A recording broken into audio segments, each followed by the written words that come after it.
Hi అండి, నమస్తే. ఈరోజు మనం పెసర పొంగలి తయారు చేయడానికి కావలసినవి జీడిపప్పు, అల్లము, ఎండుమిర్చి, పసుపు, జీలకర్ర, మిరియాలు, కొంచెం ఇంగువ, అలాగే కరివేపాకు, ఎండుమిర్చి, నెయ్యి, తగినంత సాల్ట్.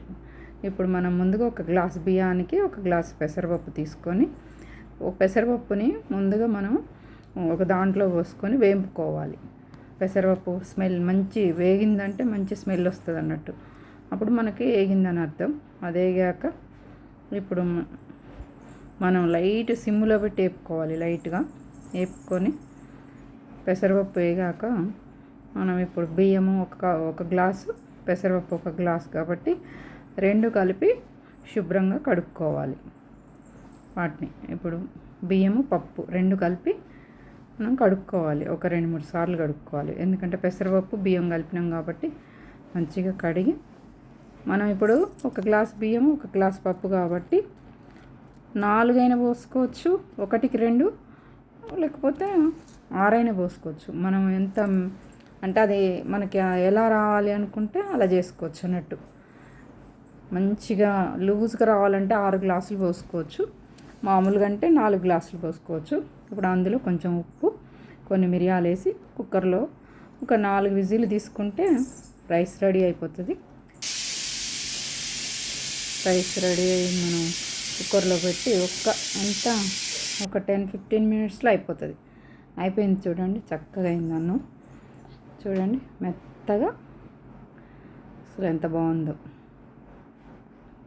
ఇట్లా పట్టుకుంటే మొత్తం మంచిగా మేగడలాగా ఉంటుంది అన్నట్టు, స్మూత్గా చక్కగా. ఇప్పుడు దీన్ని మనం పోపు పెట్టుకుందాం.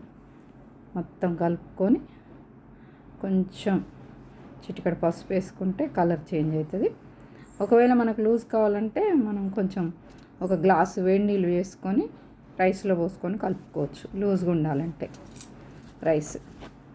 నేనైతే ఇప్పుడు ఒక గ్లాస్ వాటర్ని వేడి చేసి అందులో పోసి లూజ్గా ఉంది. ఇప్పుడు పోపు వేసుకుందాం.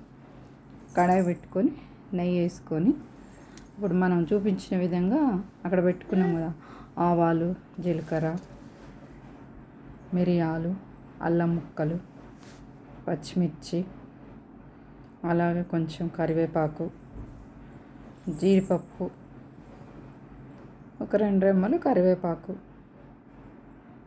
వేగే వరకు మనం వేపుకోవాలి. మంచిగా సిమ్లో పెట్టి వేయించాలి. అలాగే కరివేపాకు వేసి ఇప్పుడు 2 ఎండుమిర్చి వేసి ఇప్పుడు పోపును మనం ముందుగా ఉడకబెట్టుకున్నటువంటి పొంగల్లో ఈ పోపును కలుపుకోవాలి. రెడీ అయిపోయిందండి మన పెసరపప్పు పొంగలి. టేస్టీ పెసరపప్పు పొంగలి. నోట్లో పెట్టుకుంటే కరిగిపోయేలా ఉంది, బాగా టేస్ట్ ఉంది. మీరు కూడా ఇలా ట్రై చేసి చూడండి. దాని టేస్ట్ ఎలా ఉందో కామెంట్స్లో పెట్టండి. Thank you for watching. Like చేయండి, షేర్ చేయండి, సబ్స్క్రైబ్ చేసుకోండి.